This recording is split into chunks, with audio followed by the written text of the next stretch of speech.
Aujourd'hui, on va prendre Photoshop, puis on va prendre ta tête, puis on va faire rentrer l'un dans l'autre. Dans quelques minutes, tu sauras créer toi-même ta miniature YouTube, mais d'abord, générique.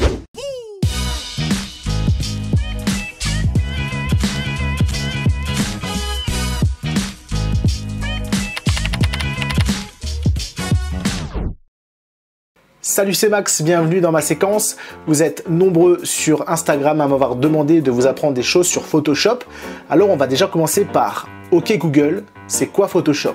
Photoshop est un logiciel pour retoucher la tête des gens pour les rendre moins moches. Toi-même tu sais. D'ailleurs tu l'utilises beaucoup pour retoucher ta tête, car toi-même tu es... OK Google, ta gueule. Dans l'inconscient collectif, Photoshop est un logiciel qui est fait pour rajeunir les stars dans les photos de magazines, mais ce logiciel qui fait partie de la suite Adobe au même titre que Lightroom, Premiere ou encore After Effects est un formidable outil de création. Mais bon, je suis pas là pour te vendre Photoshop, mais pour t'apprendre à faire des choses très concrètes avec ce logiciel. Dans cette vidéo, je vais te montrer comment créer toi-même des miniatures pour ta chaîne YouTube. Alors ça sera pas la seule vidéo que je vais faire sur Photoshop, j'en ferai d'autres, toujours avec des choses très concrètes comme par exemple la création d'une bannière pour YouTube ou encore la création d'un logo ou tout simplement la retouche photo de manière générale. Dans cette vidéo, tu vas donc apprendre à créer des miniatures pour des vidéos YouTube. Je sais que je l'ai déjà dit 2 fois, mais bon, c'est pas grave. Mais en apprenant ça, tu vas apprendre 3 techniques qui te serviront pour d'autres créations que tu pourras faire sur Photoshop. Tout d'abord, faire un détourage propre. Fini les détourages de Kikou tout pixelisés où on dirait que ça a été découpé avec des, tu sais, des ciseaux à dentelle là, comme à la maternelle. Tu vois lesquels? Ensuite, on va apprendre à créer un effet de mouvement à base de flou. En fait, on va faire croire qu'il y a un drone qui est en train de s'envoler de tes mains. En gros, je vais t'apprendre à tricher quoi. Puis, tu vas apprendre à bien placer les éléments sur la miniature pour qu'elle soit bien putaclic. Enfin, qu'elle donne bien envie de cliquer dessus. Voilà, je te dis juste 3 petites choses, puis je vais te montrer tout ça. Tout d'abord, oui, je ne suis pas dans le décor habituel parce que là, je suis devant mon MacBook pour faire le tuto. Donc, on va dire que c'est le décor tuto. On va l'appeler comme ça.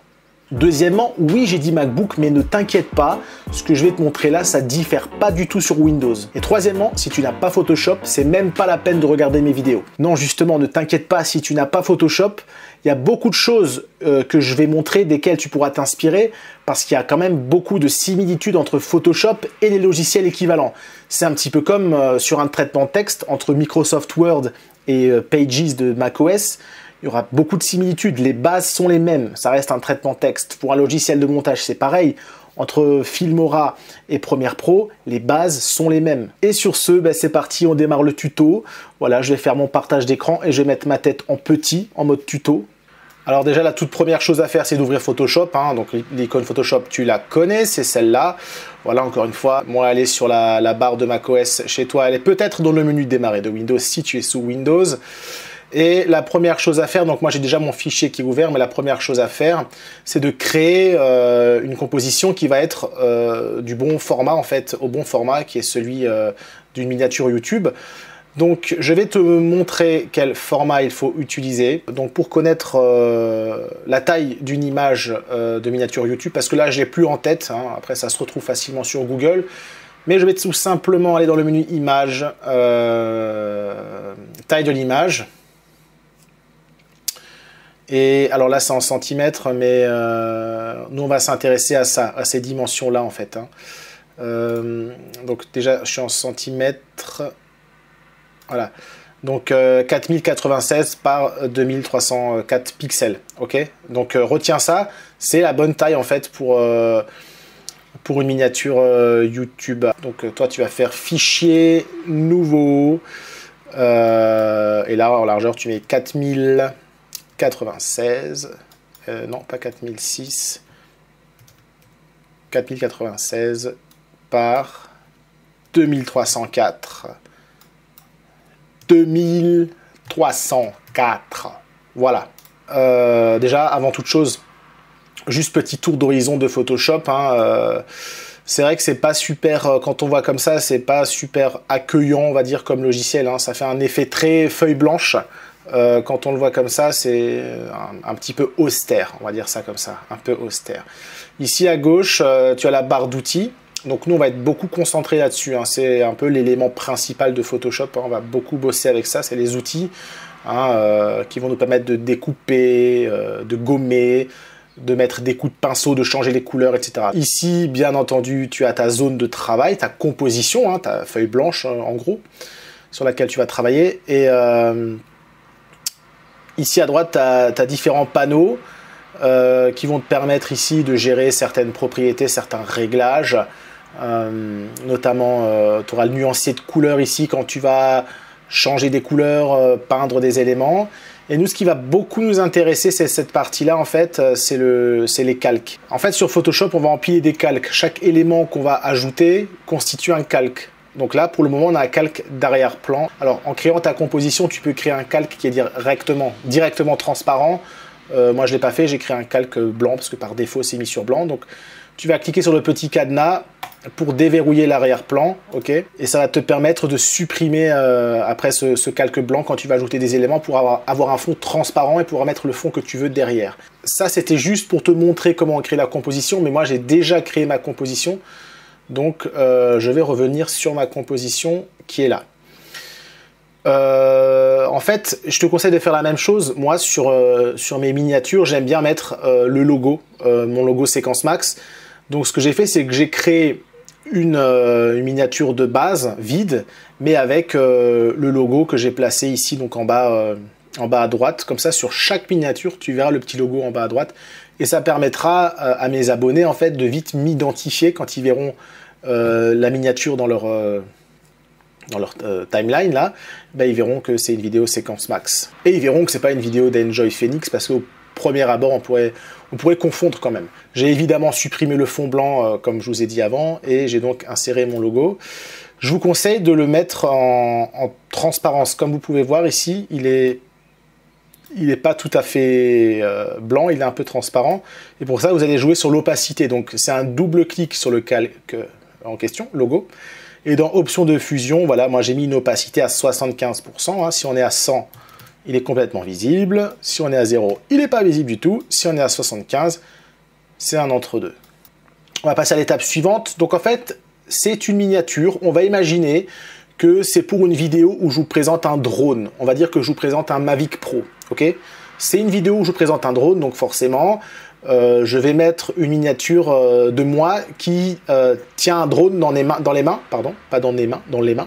en train de s'envoler. Donc la première étape, ça va être de me détourer moi. Je vais me mettre moi sur la miniature, et pour ça j'ai sélectionné une photo avec une allure extraordinaire, n'est-ce pas, où j'ai déjà l'air étonné dessus. Vous voyez, j'ai l'air étonné parce que je vais avoir un drone qui va s'envoler de mes mains. Alors la toute première étape, ça va être de détourer, c'est-à-dire d'enlever le fond de la photo. Pour faire un détourage propre, il va falloir zoomer au maximum sur l'image. Et c'est vrai que souvent, on a la flemme, parce que c'est sûr que si je me mets à détourer comme ça, alors ça ira plus vite, ok, mais le résultat sera catastrophique. C'est-à-dire qu'on aura eu l'impression que j'ai pris un magazine et que j'ai découpé la photo avec un ciseau, en fait. Hein, ce sera vraiment très laid. Et aussi, je ne conseille pas du tout d'utiliser tout ce qui va être des outils automatiques, les lassos magnétiques, ce genre de choses. Il faut vraiment y aller à la main et il faut zoomer vraiment hardcore. Je vais te montrer comment. Voilà, faut pas zoomer à moitié. Il faut que les pixels soient apparents. Voilà. Vous avez vu un peu le degré, hein, le degré de zoom. Et là, c'est parti, je vais pouvoir... pardon d'avoir mis le doigt dans le nez. C'est parti, je vais pouvoir détourer. Alors, pour faire un détourage, on va sélectionner le lasso polygonal. Et je vais détourer mon image, sous tes yeux ébahis. Mais comme je suis sympa, je vais accélérer le détourage, parce qu'en vérité, d'ailleurs, je vais chronométrer. Je vais regarder combien de temps ça m'a pris ce détourage et je vais l'accélérer. C'est parti, détourage.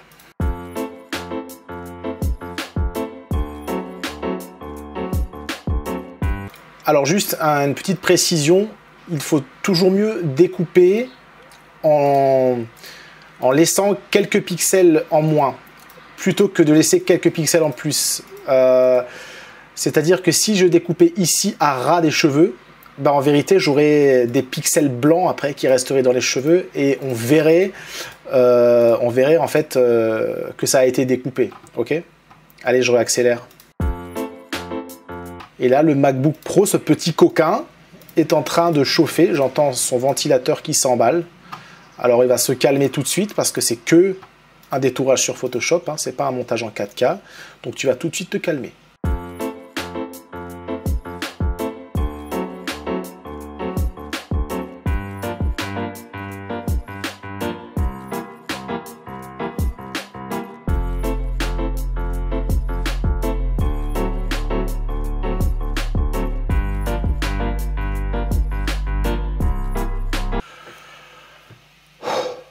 J'ai enfin fini le détourage. Alors, tu auras compris, le but, c'est que les deux extrémités se rejoignent. Les deux extrémités de ta sélection doivent se rejoindre. Okay, donc, je te conseille, si jamais tu n'as pas encore fait de détourage avant, de t'entraîner sur des formes simples. Essaye d'abord de détourer un carré, un rond, avant de vouloir détourer un être humain.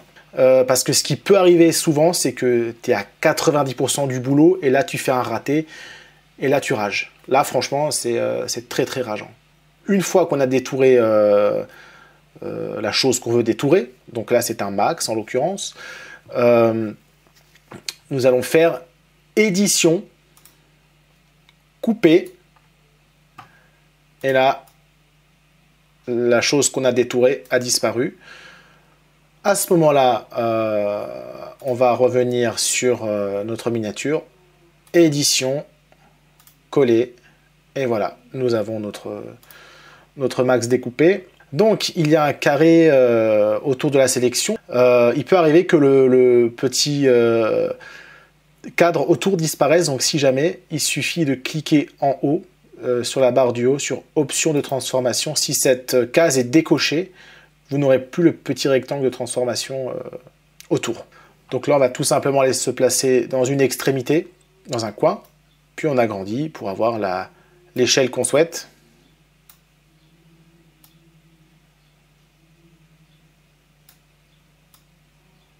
Admettons, quand on découpe un élément, quand on zoome dessus, ça peut paraître pas tout à fait naturel, hein. C'est-à-dire que, évidemment, là on s'est bien débrouillé, hein. Regardez, si je zoome, il n'y a pas de pixelisation, il n'y a pas de morceau du fond, hein. D'où l'intérêt, comme j'ai dit, de toujours découper quelques pixels en plus. Ça veut dire que plutôt que de découper à ras, on va toujours découper un petit peu plus en retrait. Ça donnera un résultat plus propre. Pour éviter, il faut complètement éviter en fait qu'il reste des pixels de l'arrière-plan qu'il y avait à la base sur la photo. Donc voilà, on a un travail qui est propre, mais pour le rendre encore plus propre, on va y mettre un petit coup, on va adoucir un petit peu les contours, notamment au niveau des cheveux, pour que ça ait l'air plus naturel. Donc pour adoucir les contours, on va utiliser l'outil goutte d'eau, donc il se place là. Si jamais vous ne l'avez pas dans la barre, il faudra cliquer là-dessus pour l'ajouter, hein, il est juste en dessous. L'outil goutte d'eau, donc qu'on va agrandir, on choisit la taille ici, on va mettre, allez, approximativement du 50. Allez, même encore un peu plus, on va dire du 65. Voilà. On va à nouveau zoomer sur notre tête, enfin sur ma tête en l'occurrence. Et on va passer la goutte d'eau. On va mettre à peu près un tiers de la surface à l'intérieur du cercle, ok. Et la goutte d'eau, on imagine que tu as fait une peinture, tu vois. Tu trempes ton doigt dans l'eau et tu passes sur le contour pour l'adoucir. C'est ça l'outil goutte d'eau, hein. Donc c'est parti. Voilà. Ça se voit très peu, hein, c'est subtil et c'est ça qui est bien. Voilà, on adoucit le contour des cheveux. Voilà, là tu peux bien voir ici, dans des zones comme ça. Voilà, tu vois la différence. Voilà, les oreilles aussi. On va le faire partout, hein. Mais on insiste quand même particulièrement sur les cheveux parce que c'est vraiment la partie qui peut trahir un peu le fait que ce soit pas naturel et que ce soit un détourage. Donc au niveau des cheveux, on va aller un peu plus loin. Voilà. Voilà, on va le passer sur la chemise.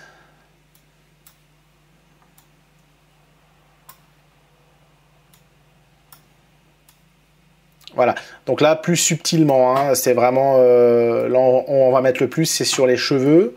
Et maintenant, on va utiliser encore au niveau des cheveux un outil en plus, c'est... on va voir si c'est utile, hein, mais je vais vous le montrer en tous les cas, c'est l'outil doigt.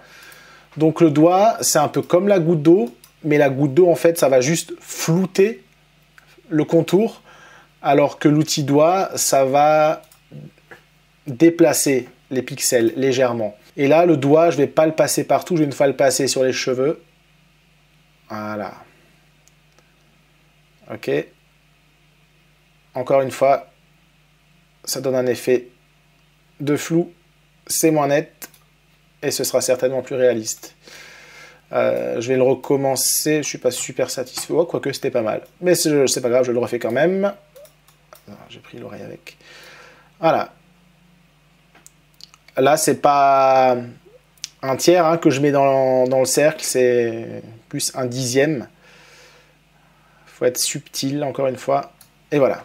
On a fini le détourage, maintenant on va insérer un plan à l'arrière. Ou, ouais, si on va insérer le plan tout de suite. Donc j'ai choisi une photo de New York, Manhattan. Ok, on va faire croire qu'on était à New York pour tester un drone. Ok, genre l'influenceur, le super influenceur, quoi. Invité par DJI pour tester un drone à New York. Bref, j'ai donc téléchargé tout simplement une photo de Manhattan sur Google, hein, tout simplement. La plus haute résolution possible, donc tu vas dans Images, tu tapes ce que tu veux. Donc là, en l'occurrence, j'ai tapé Manhattan.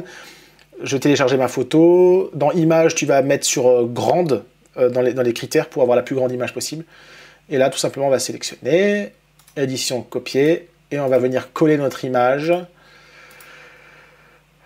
Ici, alors évidemment le calque se place par-dessus, mais c'est pas grave, parce qu'ici, tu vas pouvoir le déplacer derrière le moi. Voilà, maintenant, on va placer ça correctement. C'est la même manip hein, que je t'ai montré avant pour agrandir l'image. Voilà, alors je suis pas sûr qu'au niveau des proportions, c'est bon, enfin ma taille à moi par rapport à la taille des immeubles et tout. Bref, c'est pas grave. C'est pas grave parce que c'est une vidéo tuto. En vérité, je vais pas l'utiliser cette miniature. Donc il y a plein de choses qui vont pas, mais on va les régler maintenant. Hein. C'est-à-dire que le contraste de moi n'est pas bon par rapport au contraste de la photo, etc. Et tout ça, on va le régler maintenant. Donc la toute première étape pour que ce soit crédible, c'est que le fond, nous allons le flouter. Donc je sélectionne le calque de fond. Que d'ailleurs, on peut le renommer hein, très facilement. Donc on peut l'appeler New York, par exemple. On aurait pu l'appeler banane, mais ça n'aurait aucun sens. Donc on l'a appelé New York. Et on va appliquer le flou tout de suite. Donc je sélectionne mon calque New York, filtre, flou gaussien. Et là, on va tâter. Alors 50, ce serait trop. 10. Ça fera du coup un effet bokeh, quoi. Même 10, c'est peut-être trop. Allez, 10. On part sur 10, comme ça on a une vraie différence de netteté. Voilà, donc mon flou est réglé sur 10. Et maintenant, on voit que moi, je suis trop clair par rapport à l'arrière. On va donc agir sur le contraste. On va essayer d'avoir un contraste qui ressemble au contraste de l'arrière. Donc, je sélectionne le calque qu'on va appeler Max. Et pareil, image, réglage, en luminosité, contraste. Voilà, et on va rajouter du contraste.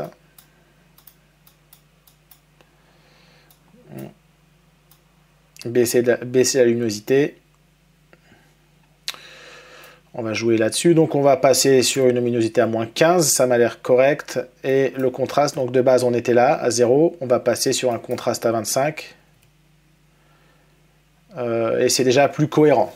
C'est pas parfait, mais c'est cohérent. Ok, on va peut-être même un peu jouer sur la température de couleur. Donc pour ça, on va faire...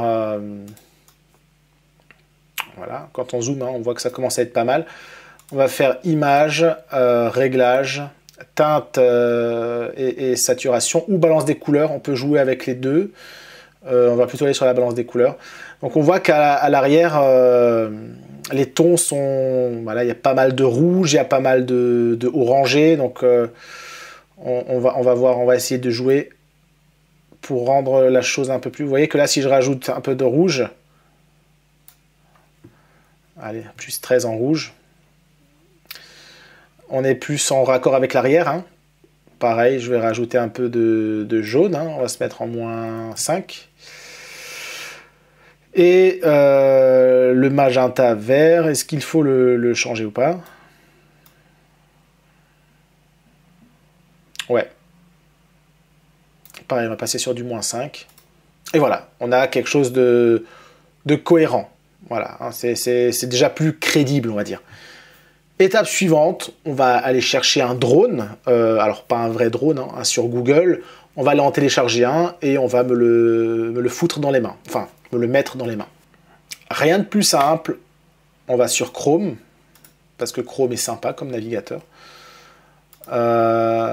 Et nous, j'ai dit avant que je voulais un Mavic Pro. Petite astuce pour essayer d'avoir, alors ça marche pas à tous les coups, mais ça marche souvent, pour essayer d'avoir une image qui est déjà détourée et de ne pas avoir à la détourer manuellement. Tu vas taper ce que tu veux rechercher sur Google et tu vas ajouter l'extension PNG. Mavic Pro PNG. Voilà. Comme je t'ai dit avant, dans la taille, tu vas toujours mettre grande image, voilà, pour avoir l'image de la plus haute résolution possible. Et alors, il va falloir cliquer, genre, je clique sur celle-là, la première. Si ici, j'obtiens au bout de quelques secondes des petits carreaux, ça veut dire que mon image est déjà détourée. Après, elle est sur un fond blanc, on pourrait la détourer avec un coup de baguette magique, enfin avec l'outil baguette magique, sans avoir à faire un détourage manuel. Quand c'est sur un fond blanc, c'est plus simple. Mais on va essayer de trouver une version qui est déjà détourée.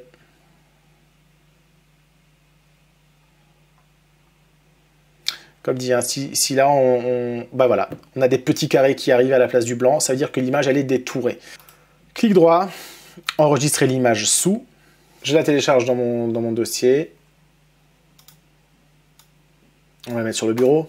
C'est pas très propre, mais c'est pas grave. Je télécharge l'image. Donc, je suis de retour sur Photoshop. Je vais ouvrir mon drone. Fichier ouvrir. Bureau. Et voilà. Oui, oui. OK. Pareil, je prends le rectangle de sélection. Je le sélectionne. Édition, couper. Édition, coller. Voilà. Maintenant, on va le déplacer pour qu'il ait l'air en fait de s'envoler de mes mains. On va commencer par l'agrandir. Alors, franchement, je ne sais pas du tout quelle taille il a le Mavic Pro. Je ne l'ai jamais touché, je l'ai jamais vu en vrai. Du coup, je vais imaginer sa taille. Hein. Donc, il ne faudra pas se moquer si jamais ce n'est pas la bonne taille. Quand je place mon curseur ici, vous voyez que il change, il devient comme ça, en forme de lune. Ce qui me permet en fait de basculer l'image, en l'occurrence le drone. Voilà, je le bascule. Je vais le placer ici. Je le place au mieux. Et maintenant, il manque une chose, voire deux. La première chose, c'est de lui donner un effet de flou de mouvement, okay, pour qu'il ait vraiment l'air de s'envoler. Pour ça, je vais donc sélectionner mon calque, que je vais renommer en Mavic. Voilà. C'est important d'être ordonné, en fait, surtout quand on travaille sur des projets avec beaucoup de calques, parce que sinon ils s'appellent calque 1, calque 2, calque 3, et c'est beaucoup plus facile de les repérer si on leur a donné un petit nom. Après, vous pouvez leur donner les noms que vous voulez, hein. Si tu veux l'appeler Jean-Claude, tu l'appelles Jean-Claude. Si tu veux l'appeler Corentin, tu l'appelles Corentin. Voilà, c'est toi qui vois. Donc, on le sélectionne. Filtre, ok, flou. Et on va faire un flou directionnel cette fois-ci. C'est pas un flou de mouvement. En fait, le flou directionnel, on choisit dans quelle direction on veut qu'aille le mouvement de flou. Et nous, il faudrait que c'est quelque chose qui ait l'air de donner l'impression qu'il va vers l'avant. Ok ? Donc déjà, on va trouver voilà, la distance. On va se mettre sur une distance de 25, ça me paraît pour l'instant suffisant. Et l'angle, regardez, il est à l'horizontale. On va plutôt le mettre à la verticale, nous. Vous voyez, on retrouve exactement la même... il est penché de la même façon que le drone. Voilà, alors est-ce que 25 c'est trop? Est-ce que 10 ce serait mieux? Ouais, allez, 15 entre les deux. Voilà, 15. Donc là, j'ai une miniature où je suis à New York avec un drone dans les mains. Rappelez-vous, au début, j'avais dit que je mettais mon logo, donc là il s'est placé tout en dessous, je replace le calque tout au-dessus. Maintenant on pourrait rajouter un texte. Alors le texte dans les miniatures, là on est plus dans, on va dire qu'on a fini la partie plutôt technique, Photoshop, on va passer à la partie plus conseil d'esthétique. Faut éviter de mettre trop d'écriture dans une miniature, voire ne pas en mettre du tout. Il faut savoir que c'est pas un problème de ne pas mettre d'écriture du tout. En revanche, c'est un problème d'en mettre trop. C'est-à-dire que la miniature n'est pas accrocheuse s'il y a trop d'écriture dessus, quoi. Parce que c'est petit, une miniature. Il y a quand même beaucoup de gens qui regardent YouTube sur leur téléphone. Et imagine la taille de la miniature sur le téléphone. S'il y a beaucoup de texte, c'est pas forcément agréable. Donc là, on va juste mettre un texte. On va mettre Mavic. Ok, je vais juste écrire Mavic. Ouais, allez, Mavic. Donc je vais passer le texte en taille 50, c'est pas assez. Je vais le passer en 200. Voilà. Comme j'ai dit avant, si on met des écritures, il faut qu'elles soient grosses. Enfin, je sais pas si je l'ai dit, mais en tout cas, maintenant je te le dis. On va mettre du Arial Rounded, ça j'aime bien. C'est un Arial rond. Maintenant, pour que ce soit encore plus visible, je peux lui mettre un contour. Allez, je vais mettre du bleu. Il est un peu large le contour, donc on va le changer sa taille. Il est en 69, on va mettre du 30. Voilà. Vous pourrez rajouter Mavic à New York. Donc regarde, ce que je vais faire tout simplement, c'est que je vais copier mon titre. Et je vais mettre à NYC, enfin NY. Voilà, Mavic à New York. Donc là, on a une miniature, elle vaut ce qu'elle vaut, mais c'est une miniature qui commence à être digne d'une miniature. Ça veut dire que, regarde, si je fais un dézoom, j'ai quand même quelque chose qui va frapper. Je vois tout de suite qu'il s'agit de quelque chose en rapport avec le Mavic et qui se passe à New York. Pour aller encore un peu plus loin, je vais juste te montrer comment on pourrait mettre la police en 3D. Ok. Je fais un clic droit sur mon calque Mavic. Nouvelle extrusion 3D à partir du calque sélectionné. Et là, vous êtes sur le point de créer, voulez-vous passer dans l'espace 3D. Donc tu cliques sur oui. Ça, oui. On préfère le profil incorporé, pas de problème. Et là, tu vois qu'il y a que le texte est en 3D. Tu vas pouvoir le tourner dans tous les sens. Alors, ce qui peut être intéressant, c'est de le tourner horizontalement. Voilà, c'est l'axe X. Donc, je vais le mettre comme ça. Et NY, je vais faire la même chose pour NY. Je vais le mettre en 3D. Donc, pareil, clic droit. Nouvelle extrusion 3D. OK. Et là, je viens de me rendre compte d'un truc. Je pensais que j'avais fini mon tuto et que j'allais pouvoir me reposer, mais non, je viens de me rendre compte d'un truc. L'image du Mavic, on l'a pris sur Google en PNG, donc détouré, mais les personnes qui l'ont détouré ont zappé un petit truc. Tu vois, là, il reste du blanc. Donc, on va l'enlever manuellement. Pour enlever ce blanc manuellement, on va zoomer. Ok, et on va le découper comme je t'ai montré avant. Alors là, on découpe sur du flou parce qu'on ne peut pas vraiment revenir en arrière. On découpe sur du flou, donc c'est un peu casse-gueule ma gueule, mais on va y arriver. On va rafistoler un peu avec l'outil que je te montrais avant, hein, l'outil doigt, si jamais ça c'est nécessaire. Voilà. Édition. Couper. Ah, il faut que je sélectionne le calque Mavic. Voilà. Édition coupée. Voilà, c'est découpé. Maintenant, regarde, il reste des petites choses à cacher, on va dire. Donc, on va utiliser l'outil doigt, qu'on va un peu rétrécir. On va le passer à 45. Voilà. Et on voit qu'ici, tu vois, là, c'est flou. Et là, le découpage est net. Donc, on va prendre le doigt et on va pas faire comme ça, parce que là, ça déformerait. Mais comme on a un flou qui va dans ce sens là, comme ça, comme ça. Hein. On va faire des mouvements qui vont dans ce sens-là, avec l'outil doigt, comme ça. Voilà.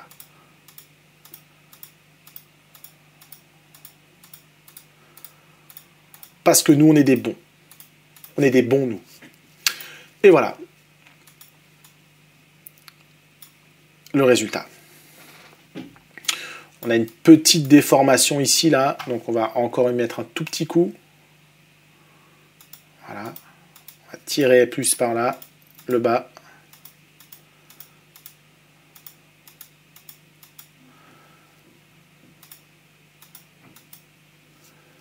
Et coup final. Voilà. Il faut savoir s'arrêter. Hein. On a le résultat vraiment final de notre miniature. J'espère que cette vidéo t'a plu. Si c'est le cas, n'hésite pas à lâcher un petit pouce. N'hésite pas à commenter. Je vous rappelle que cette chaîne, elle est là pour vous, pour qu'on puisse discuter entre passionnés, entre personnes qui veulent se lancer sur Internet ou simplement se lancer dans le domaine de l'audiovisuel. Pour faire grandir la communauté, je vais te demander un truc, c'est de parler de la chaîne à un maximum de personnes. Parle-en à tes amis, en gros, ramène tes potes, quoi. Hein, ramène tes amis, parle-en aussi à ta famille, à tes frères et sœurs, même à ta tante, si tu veux. Ramène des personnes sur la chaîne qui sont intéressées par le contenu, bien sûr. Je te remercie d'avoir regardé la vidéo jusqu'au bout. Je te dis à très bientôt pour une prochaine vidéo, certainement sur Photoshop. Comme j'ai dit, je vais en faire d'autres. C'était Max. Ciao!